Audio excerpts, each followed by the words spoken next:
성령님 좋은 아침입니다. 이 시간 성령님을 초청합니다. 오늘도 내 안에 오셔서 하나님을 기쁘시게 드릴 것을 소원하게 해주세요.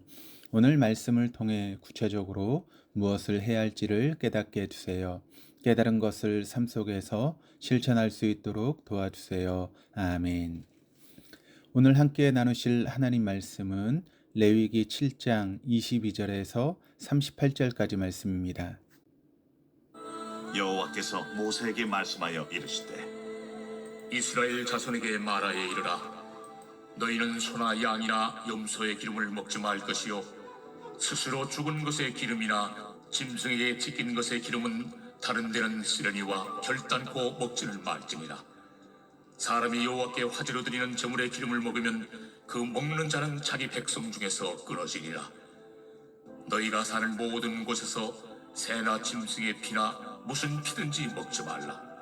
무슨 피든지 먹는 사람이 있으면 그 사람은 다 자기 백성 중에서 끊어지리라. 여호와께서 모세에게 말씀하여 이르시되 이스라엘 자손에게 말하여 이르라.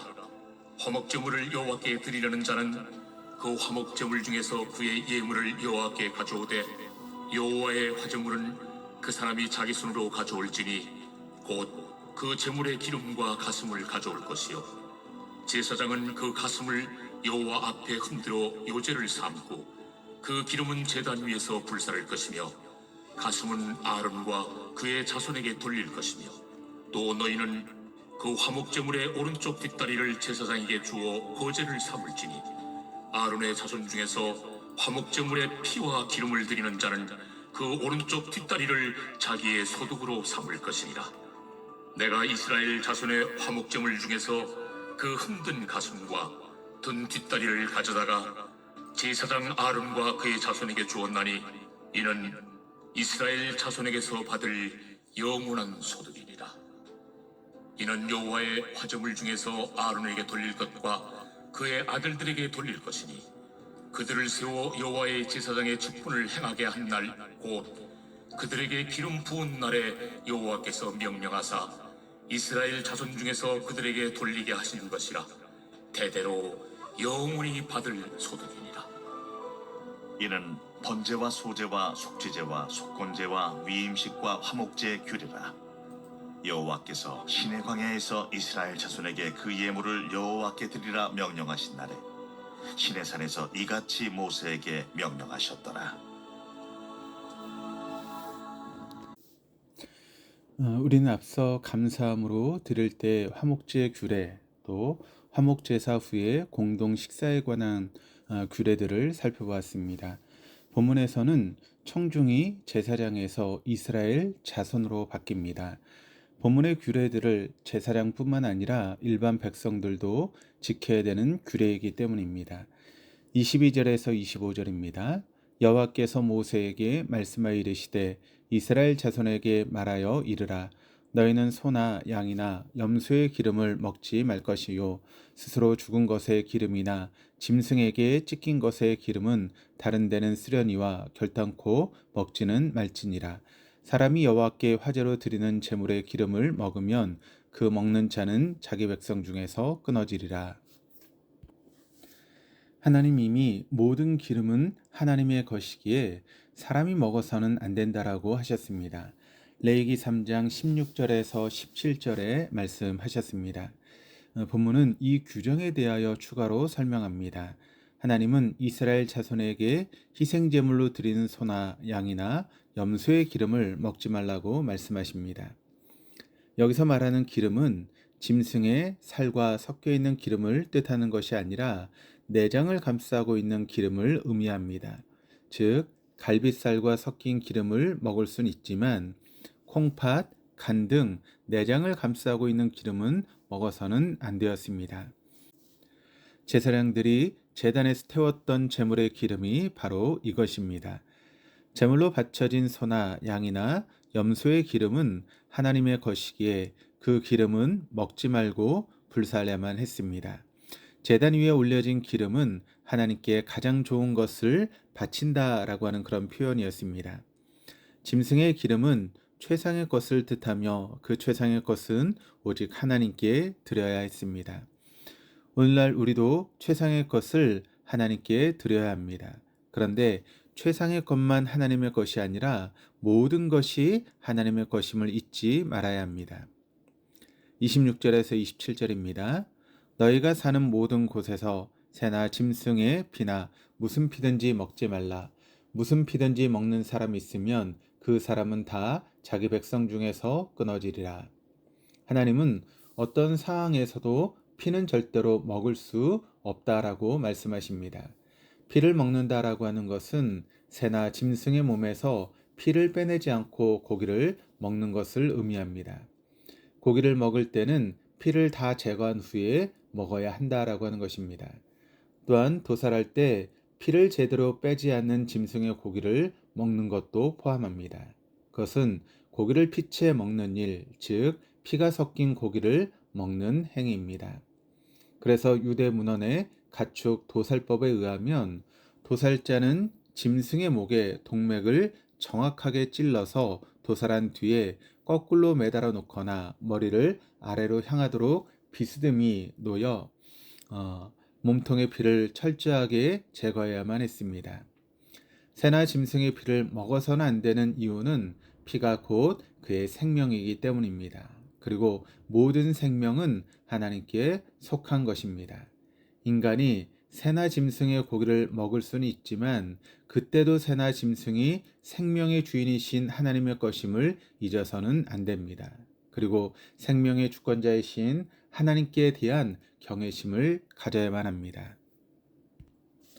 28절에서 30절 상반절입니다. 여호와께서 모세에게 말씀하여 이르시되 이스라엘 자손에게 말하여 이르라. 화목제물을 여호와께 드리려는 자는 그 화목제물 중에서 그의 예물을 여호와께 가져오되 여호와의 화목제물은 그 사람이 자기 손으로 가져올지니 곧 그 제물의 기름과 가슴을 가져올 것이요. 하나님은 화목제를 드리는 자가 자기 손으로 제단에서 태워질 짐승의 부위를 가져오라고 말씀하십니다.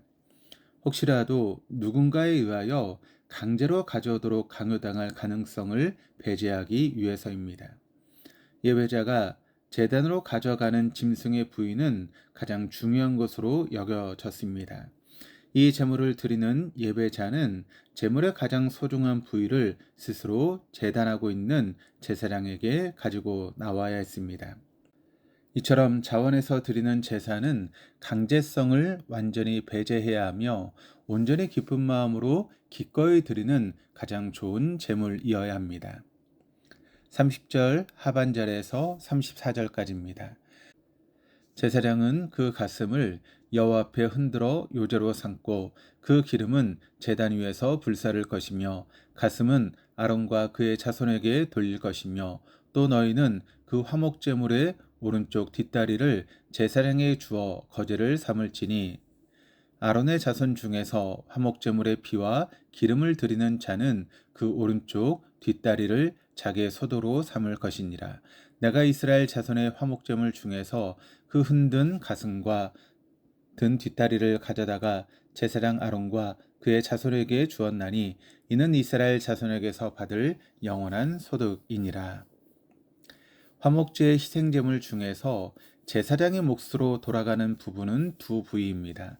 하나는 제물의 가슴이고 다른 하나는 제물의 오른쪽 뒷다리입니다. 가슴 부위는 하나님 앞에 흔들어 요제를 삼아 제사장에게 돌리고 오른쪽 뒷다리의 부위는 거제를 삼아 제사장의 소도로 돌리도록 규정합니다. 제물의 가슴은 일반 제사장들의 몫인 반면 제물의 오른쪽 뒷다리는 제사를 드린 제사장의 몫이 됩니다. 여기서 요제와 거제는 제물을 드리는 의식과 관계된 용어로 제사의 종류를 말하는 것이 아닙니다. 전통적인 유대교 주석에 따르면 요제는 제물을 좌우로 흔드는 의식을 가리키고 또 거제는 제물을 위로 올리는 의식을 가리킵니다. 그러나 현대 신학자들은 요제와 거제 모두 제물을 위로 올려서 드리는 의식이라고 설명하기도 합니다. 위로 올리는 것은 소유권 이전을 상징하는 행동입니다. 이 행동으로 재물이 하나님의 것이 되었음을 알리는 의미를 지닙니다. 이처럼 우리도 각자가 가진 모든 것이 원래부터 하나님의 것임을 기억해야 합니다. 35절, 36절입니다. 이는 여호와의 화제물 중에서 아론에게 돌릴 것과 그의 아들들에게 돌릴 것이니 그들을 세워 여호와의 제사장의 직분을 행하게 한 날 곧 그들에게 기름 부음 받은 날에 여호와께서 명령하사 이스라엘 자손 중에서 그들에게 돌리게 하신 것이라. 대대로 영원히 받을 소득이니라. 레위기 6장과 7장의 결론입니다. 하나님은 화제물 중에서 제사장에게 돌린 몫은 그들이 대대로 영원히 받을 소득이라고 말씀하십니다. 재물에 대한 제사장의 권리를 보장하는 방식으로 하나님께서는 하나님을 섬기는 사람들의 생계를 돌보십니다. 하나님의 일을 위하여 부르심을 받은 사역자는 하나님께서 친히 생계를 책임지신다라고 하는 확신이 있어야 합니다. 이뿐 아니라 교회 공동체는 사역자가 하나님을 섬기고 또 교우를 섬긴 일에 전념할 수 있도록 마땅히 그들의 기본적인 필요를 채워주어야 합니다. 마지막 37절, 38절입니다. 이는 번제와 소제와 속죄제와 속건제와 위임식과 화목제의 규례라.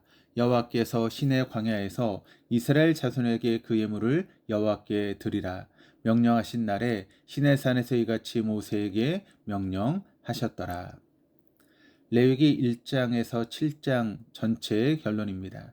하나님께서 모세에게 백성과 제사장 모두와 관련된 이스라엘 제사 제도에 적합한 시행 지침 및 절차를 계시하신 레위기의 첫 번째 주요 부분에 대한 맺은말입니다. 이것은 저자, 출판사 등에 대한 정보를 제공하고 있는 책의 마지막 장과 비슷한 역할을 합니다. 누가 지금까지 말씀하셨고 누가 이 말씀을 이스라엘 자손에게 전했는지를 알려주는 것입니다. 제사를 나열하는 일에 있어서 레위기 6장과 7장의 순서를 따르고 있으며 중간에 위임제를 삽입합니다. 이 규례들이 시내산에서 모세에게 주어졌다라고 하는 점을 되풀이함으로써 레위기의 시작 부분, 레위기 1장 1절과 더불어 수미상관을 형성합니다. 본문의 희생제물의 기름과 피에 대한 규정과 희생제물 중에서 제사장의 몫으로 돌아가는 부분에 대한 규정입니다. 그러나 오늘날 우리는 희생제사를 통해 하나님께 예배하지 않습니다. 예수 그리스도의 십자가 대속으로 더 이상의 희생제사가 필요하지 않기 때문에 그렇습니다. 그렇다면 본문의 말씀은 오늘 우리에게 어떤 의미가 있을까요? 우리는 오늘 말씀을 통해 우리가 하나님 앞에 취해야 되는 바른 태도와 자세를 발견할 수 있습니다. 왜냐하면 오늘 우리와 함께 하시는 하나님은 수천 년 전에 모세에게 말씀하신 바로 그 하나님이시기 때문입니다. 우리에게 주어진 모든 것이 하나님의 것임을 기억하며 온전히 기쁜 마음으로 최상의 것을 하나님께 드리십시다. 우리에게 주어진 모든 것의 주인이 하나님이심을 기억하며 주인이신 하나님이 그것을 주신 목적과 의도에 맞게 사용하십시다. 모든 생명의 주권자가 하나님이심을 기억하며 창조주 하나님께 대한 경외심을 가지십시다. 오늘 주신 말씀을 기억하며 눈을 들어 주님을 목적 삼고 살아가는 복된 한 날 되어줄 수 있기를 주님의 이름으로 축원합니다. 기도하시겠습니다. 하나님 아버지, 우리가 온전히 기쁜 마음으로 최상의 것을 하나님께 드리게 하옵소서. 그리고 우리에게 주어진 모든 것을 주님께서 주신 목적과 의도에 맞게 사용하게 하옵소서. 또 생명의 주권자이신 하나님을 경외하게 하옵소서. 오늘 하루도 눈을 들어 주님을 목적 삼고 살아가게 하여 주옵소서. 감사드리며 예수 그리스도 이름으로 기도드립니다. 아멘.